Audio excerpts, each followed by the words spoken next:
Welcome friends, প্রত্যেকে স্বাগত আমাদের ইউটিউব চ্যানেলে। যে সমস্ত ভিউয়ার্সরা প্রথমবার চ্যানেলটি দেখছেন তারা অবশ্যই চ্যানেলটিকে সাবস্ক্রাইব করে দেবেন এবং চ্যানেলের পাশে থাকা বেল আইকনটি প্রেস করবেন, যাতে এই ধরনের খবরাখবর সবচেয়ে আগে সবচেয়ে দ্রুত আপনাদের কাছে পৌঁছে যায়। তো গতকালের পর এটা নিয়ে আর কোনো দ্বিমত নেই যে বিচারপতি দেবাংশু বসাকের পথেই হাঁটতে চলেছেন জাস্টিস রাজশেখর মান্তা মহাশয়। কেন বলছি এই কথা? অর্ডারে তাৎপর্যপূর্ণভাবে স্কুল সার্ভিস কমিশনে যে ভাবে গভীরতায় ঢোকার চেষ্টা করেছে দুর্নীতির, জাস্টিস রাজশেখর মান্তা সেই পথটাই অবলম্বন করলেন। অর্থাৎ স্কুল সার্ভিস কমিশনের ক্ষেত্রে 9, 10, 11, 12, গ্রুপ সি, গ্রুপ ডির ক্ষেত্রে যেমনভাবে একদম আইডেন্টিক্যালি বিভিন্ন রেফারেন্সগুলোকে টেনে এনে একদম ভিতরে যাওয়ার চেষ্টা করা হয়েছে, 14 টেটেও কিন্তু সেম ডিরেকশনে গেলেন জাস্টিস রাজশেখর মান্তা মহাশয়। কারণ অর্ডার কপি কালকে যেটা আপলোড হয়েছে তাতে করে সেই দিকেই কিন্তু বিষয়টা যাচ্ছে। তো সেক্ষেত্রে 2014 টেট এটা কিন্তু মহা সংকটে বলা যায়, আর কোনো এখানে কোনো দ্বিমত নেই। সেকেন্ড হচ্ছে 30টি কোশ্চেন তিনি রেখেছেন, 30টি প্রশ্ন মানে বিদ্ধ করেছেন 2014 টেটকে। সেক্ষেত্রে 3 দফায় যে 2014 টেট থেকে নিয়োগ হয়েছে, সেক্ষেত্রে 59,500 শিক্ষকদের ভবিষ্যৎ কিন্তু নির্ভর করছে এই 30টি প্রশ্নের উপর।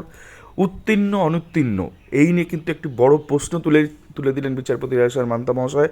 এবং সেই সাথে আমরা যে অর্ডার কপিটা গতকাল আপলোড হয়েছে, সেই অর্ডার কপিতে তার পূর্ণাঙ্গ ব্যাখ্যা আমরা আমাদের মতন করে আপনাদের বোঝার সুবিধার্থে আমরা কিন্তু বাংলায় সেটাকে নিয়ে চলে এসেছি। তো চলুন শুরু করা যাক গোটা অর্ডার কপি। তো গতকাল কোর্ট নাম্বার 13-তে শান্তনু সিটের ওএমআর শিট মামলায় 13 পাতার অর্ডার পাস হয়েছে। তো সেই অর্ডারটাকে 4টে ভাগে ভাগ করা হয়েছে, অর্থাৎ 4টে বিষয়ের উপর জাস্টিস রাজশেখর মান্তা কোশ্চেন রেখেছে। Number 1, role of West Bengal primary board of education. Number 2, role of the S Basu and Roy company. Number 3, the original OMR sheet. And number 4, the eligible versus ineligible candidates. তো এই 4টি বিষয়ের উপর মোট 30টি কোশ্চেন জাস্টিস রাজশেখর মান্তা মহাশয় কিন্তু রেখেছেন। তো আমরা প্রথম যে বিষয়টা নিয়ে আলোচনা করবো, role of West Bengal primary board of education. সেক্ষেত্রে কী কী কোশ্চেন রেখেছে? কোশ্চেন নাম্বার 1, 1 নম্বর কোশ্চেনে বলছে West Bengal primary school teacher recruitment rule 2001 এর 9-2, 12 এবং 19-1 ধারা মোতাবেক টেট পরীক্ষার জন্য কোনো নিয়ম বা গাইডলাইন কি তৈরি করা হয়েছিল? এই প্রশ্নটা তিনি প্রথমেই রাখছেন। কোশ্চেন নাম্বার 2, নিয়ম বা গাইডলাইনের অনুপস্থিতিতে এই পদ্ধতি পরিচালনা করা পর্ষদের স্বেচ্ছাচারিতা ছাড়া আর কিছু কি? এরকমই তিনি কোশ্চেন করছেন কোশ্চেন নাম্বার 2-তে। তিনি বলছেন পর্ষদ কেন শিট, এই যে শিট শব্দটি ব্যবহার করতে 2017 সালে একবার ওএমআর শিট এই টার্মটা ইউজ করছে, আর একবার 2022 সালে ডিজিটাইজ ডাটা ব্যবহার করছে কেন? এটাও তিনি প্রশ্নের মধ্যে রেখেছেন। কোশ্চেন নাম্বার 4, 2014 টেটের ক্ষেত্রে টেন্ডার ছাড়াই কেন এজেন্সিকে বরাদ দেওয়া হয়েছিল? এবং সেই সাথে তিনি আরও বলছেন কী পদ্ধতিতে এমএস বাসুরায় কোম্পানিকে নির্বাচন করা হয়েছিল এই যে পার্টিকুলার কাজগুলো হয়েছিল এই কাজের জন্য। নাম্বার 5, পর্ষদের দ্বারা নিয়োজিত এমএস বাসু কোম্পানি এর কর্তব্যই কী ছিল 2014 টেট রিলেটেড বিষয়। দেন কোশ্চেন নাম্বার 6, পর্ষদের দ্বারা আদৌ কি এমএস বাসু এবং কোম্পানি অথরাইজড হয়েছিল পরবর্তী সময় স্ক্যান এবং ডিজিটাইজ কাজ করার জন্য? দেন তার সাথে আরও কী বলা আছে, কোন মাধ্যমে পর্ষদের অফিস থেকে এমএস বাসু কোম্পানিকে ওএমআর শিটগুলিকে নিয়ে যাওয়া হয়েছিল?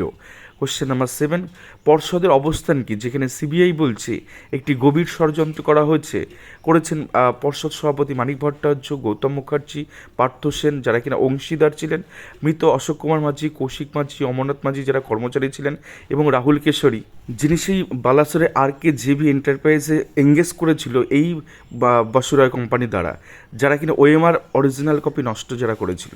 তো এই যে কোশ্চেনগুলো করা হচ্ছে যে এক্ষেত্রে পর্ষদের অবস্থান কি, সিবিআই যে অ্যালিগেশনগুলো এনেছে তার উপর বেস করে।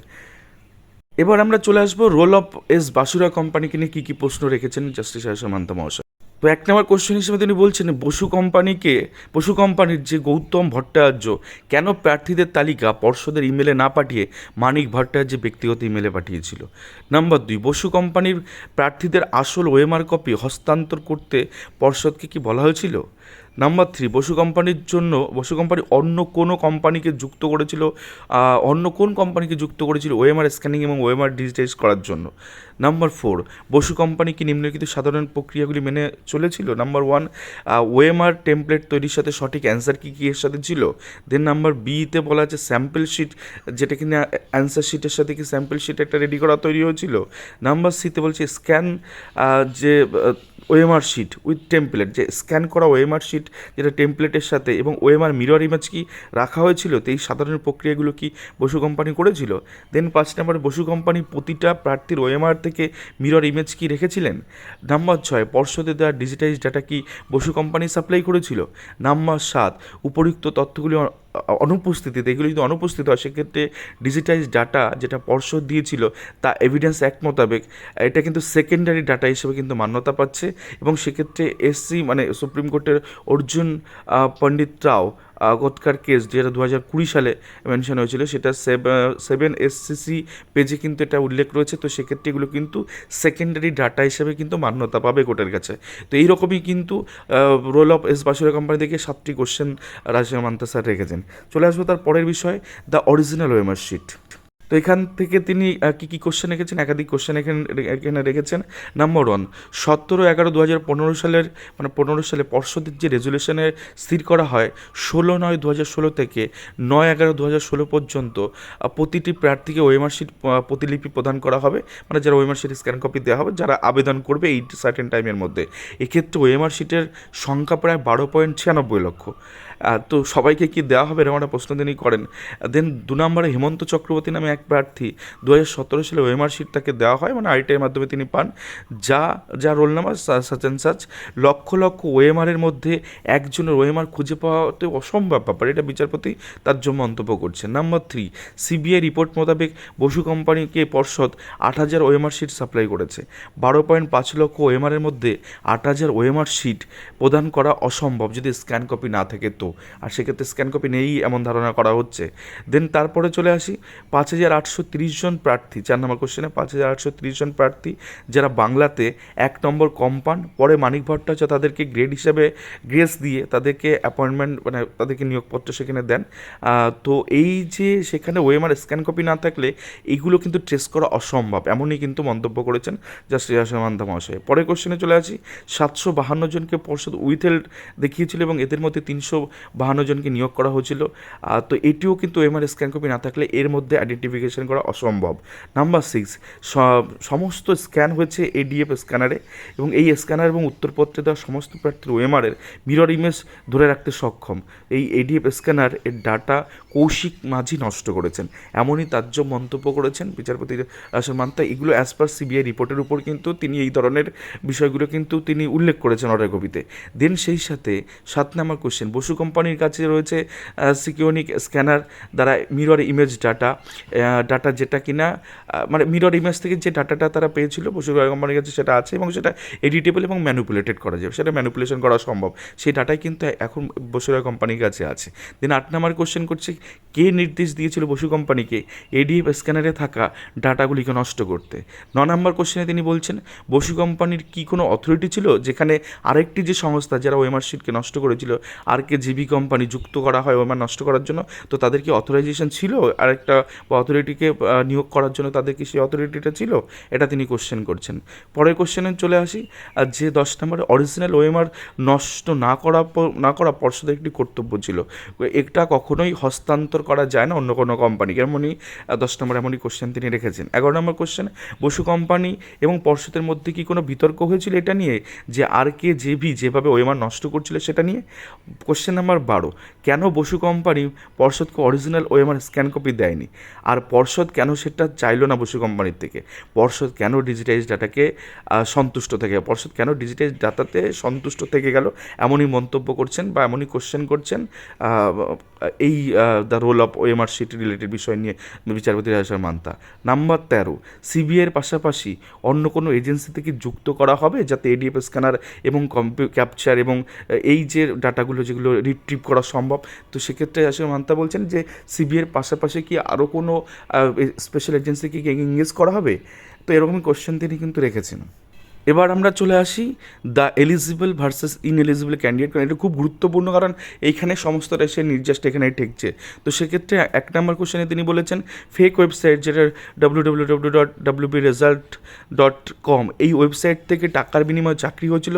সেখানে ইমেল ছিল do not reply PRIM -TET email পাঠানো হয়েছিল। সেক্ষেত্রে এরা আনকোয়ালিফাইড নয় কি? মানে বিষয়টা হচ্ছে এই যে ইমেল, মানে আলাদা ওয়েবসাইট খুলে যাদেরকে পাস করানো হয়েছিল এবং ডু নট রিপ্লাই থেকে যাদের একই সেম SMS যাদের এসেছিলো, তো তারা যদি সবাই চাকরিরত অবস্থায় থাকে, তাহলে এক্ষেত্রে কোয়ালিফাইড এদের তো আনকোয়ালিফাইড ছিল, এদেরকে কোয়ালিফাইড করা হয়েছে। তাহলে সমস্ত প্রার্থীর ক্ষেত্রে কি আনকোয়ালিফাইড নয় কি? মানে এই যে প্রার্থীগুলো যারা ঢুকে বসে আছে, এরা কি আনকোয়ালিফাইড নয় কি?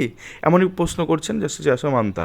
পরে কোশ্চেন রয়েছে পর্ষদ কি 2014 টেট দিয়ে উত্তীর্ণ এবং মানে 2014 টেট থেকে উত্তীর্ণ এবং অনুত্তীর্ণ তালিকা যদি কোর্ট চায়, সেক্ষেত্রে কি জমা দিতে পারবে, বা তারা কি সক্ষম জমা দিতে, যে এরা সঠিক, এরা উত্তীর্ণ, এরা বেঠিক, এরা অনুত্তীর্ণ, এরকম কোনো তালিকা কি আদৌ কোর্টের কাছে জমা দিতে পারবে?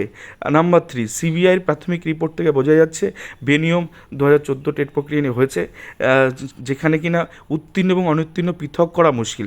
সেক্ষেত্রে 2014টি কি সার্ভাইভ করছে বা বাঁচানো কি সম্ভব হচ্ছে 2014 টেটের ক্ষেত্রে? তো এই রকমই 30টি প্রশ্ন মানে কিন্তু বিদ্ধ করেছেন জাস্টিস আশা মান্তা মহাশয় গোটা 2014 টেট প্রক্রিয়াটাকেই, যার উপর ভিত্তি করে কিন্তু 59,500 শিক্ষকের, প্রাথমিক শিক্ষকের কিন্তু 3টে রিক্রুটমেন্টে তাদের ভাগ্য কিন্তু এক কথায় বলা যায় যে প্রশ্নচিহ্নের মুখে চলে গেল, কারণ এতটা ডিপলি অবজারভেশন করেছে এবং প্রত্যেকটা জিনিস SSCর যে অর্ডার কপি 281 পাতার অর্ডার কপি, এটাকে তিনি পড়েছেন এবং সেই অর্থে সেই পথেই হাঁটলেন, অর্থাৎ জাস্টিস বসাকের পথে কিন্তু জাস্টিস আসামান তারা হাঁটতে চলেছেন বা হাঁটছেন, হেঁটেই ফেলেছেন অলরেডি।